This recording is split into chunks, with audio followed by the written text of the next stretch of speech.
Hello అందరికీ. ఈరోజు మన రెసిపీ వచ్చేసి దొండకాయ ఫ్రై. ఈ దొండకాయ ఫ్రైని చాలా సింపుల్గా, చాలా టేస్టీగా, చాలా ఈజీగా ఎలా ప్రిపేర్ చేసుకోవాలనేది ఇప్పుడు మన వీడియోలో చూద్దాం. ఈ దొండకాయ ఫ్రై అనేది ఇలా ఒకసారి చేసి చూడండి. దొండకాయ ఫ్రై అంటే ఇష్టపడని వాళ్ళు కూడా చాలా ఇష్టంగా తింటారండి. అంత బాగుంటుందండి ఈ దొండకాయ ఫ్రై అనేది. ముందుగా ఒక ప్లేట్లోకి ఇలా దొండకాయలని తీసుకోండి. వీటిని 2-3 సార్లు శుభ్రంగా వాష్ చేసుకొని తీసుకొని వీటిని ఇలాగా సైడ్స్ కట్ చేసి సన్నగా పొడవుగా కట్ చేసుకొని తీసుకోండి. ఈ విధంగా దొండకాయల్ని మధ్యలోకి కట్ చేసుకొని ఇలా సన్నగా కట్ చేసుకొని తీసుకోండి. ఇలా అన్ని దొండకాయలని కూడా ఈ విధంగా సన్నగా కట్ చేసుకొని తీసుకొని ఉంచుకోండి. ఈ దొండకాయ ఫ్రై అనేది చాలా చాలా టేస్టీగా ఉంటుందండి. మీరు కూడా ఈ రెసిపీని తప్పకుండా ట్రై చేయండి. ఈ విధంగా అన్ని దొండకాయ ముక్కల్ని కట్ చేసుకొని పక్కన పెట్టుకోండి. ఇప్పుడు ఒక ప్లేట్లోకి ఒక ఆనియన్ని అలానే ఒక పచ్చిమిర్చిని తీసుకొని ఆనియన్ని కూడా ఇలాగా సన్నగా కట్ చేసుకొని తీసుకోండి. అలానే పచ్చిమిర్చిని కూడా కట్ చేసుకొని రెడీగా ఉంచుకోండి. ఇప్పుడు స్టవ్ ఆన్ చేసుకొని ఒక ప్యాన్ని పెట్టుకోండి.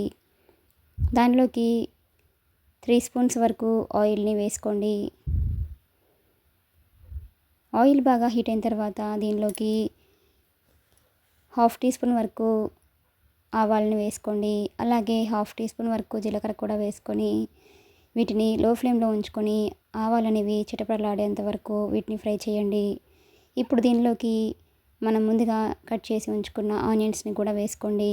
అలానే పచ్చిమిర్చిని కూడా వేసుకొని ఫ్లేమ్ని మీడియం ఫ్లేమ్లో ఉంచేసి ఈ ఆనియన్స్ని లైట్గా ఫ్రై అవ్వనివ్వండి. ఆనియన్స్ అనేది లైట్గా ఫ్రై అవుతే సరిపోతుందండి. మనము దొండకాయలు వేసినప్పుడు వాటితో పాటే వేగుతాయి కాబట్టి మరీ ఎక్కువ ఫ్రై చేయాల్సిన అవసరం లేదండి. ఇప్పుడు దీనిలోకి మనం ముందుగా కట్ చేసి ఉంచుకున్న దొండకాయ ముక్కలన్నింటినీ వేసుకొని ఒకసారి ఇలా బాగా కలపండి. ఈ దొండకాయ ముక్కలు అనేవి ఇలా ఆయిల్లో కలిసేలాగా ఒకసారి బాగా మిక్సింగ్ చేసుకొని మూత పెట్టేసి మీడియం ఫ్లేమ్లో ఒక 3-4 నిమిషాల పాటు బాగా ఫ్రై చేయండి. ఇలా మధ్య మధ్యలో మూత తీస్తూ కలుపుకుంటూ ఉండండి. ఇప్పుడు దీనిలోకి టేస్ట్కి తగ్గట్టుగా సాల్ట్ని కూడా వేసుకోండి. అలాగే 1/2 టీ స్పూన్ వరకు పసుపుని కూడా వేసుకోండి. ఇలా మనం సాల్ట్ అనేది ముందుగా వేసుకోవడం వల్ల మనకి దొండకాయలు అనేవి కూడా త్వరగా మగ్గిపోతాయండి. అలాగే కొద్దిగా కరివేపాకు కూడా వేసుకొని వీటన్నింటినీ ఒకసారి ఇలా బాగా కలపండి. ఫ్లేమ్ని మీడియం ఫ్లేమ్లో ఉంచేసి వీటిని ఇలా మధ్య మధ్యలో కలుపుకుంటూ బాగా ఫ్రై చేయండి. ఇప్పుడు మూత పెట్టేసి మనకి దొండకాయలు అనేవి బాగా మగ్గేంత వరకు వీటిని మగ్గించుకోండి. చూడండి, మనకి దొండకాయలు అనేవి ఈ విధంగా లైట్గా మగ్గిపోయిన తర్వాత ఇలా ఒకసారి బాగా కలుపుకొని మళ్ళీ మూత పెట్టేసి మరొక 2-3 నిమిషాల పాటు బాగా ఫ్రై చేయండి.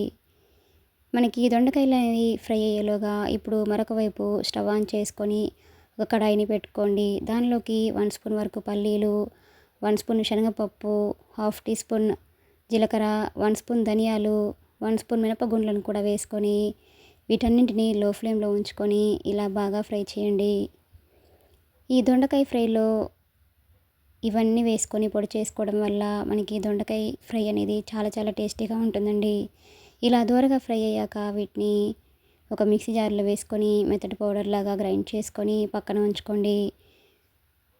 ఇప్పుడు మూత తీసేసి దొండకాయలు అనేవి ఇలా సాఫ్ట్గా మగ్గిపోయిన తర్వాత ఇప్పుడు దీనిలోకి 1/2 టీ స్పూన్ కంటే కొంచెం తక్కువగా అల్లం వెల్లుల్లి పేస్ట్ని కూడా వేసుకొని ఇలా ఒకసారి బాగా కలపండి.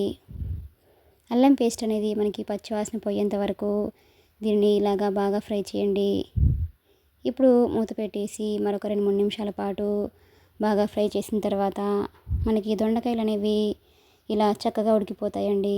చూడండి, ఒకటి ఇలా గరిటెతోటి నొక్కి చూస్తే విరిగిపోయినప్పుడు మనకి దొండకాయలు అనేవి ఇలా సాఫ్ట్గా ఉడికిపోయినట్లు తెలుస్తుంది.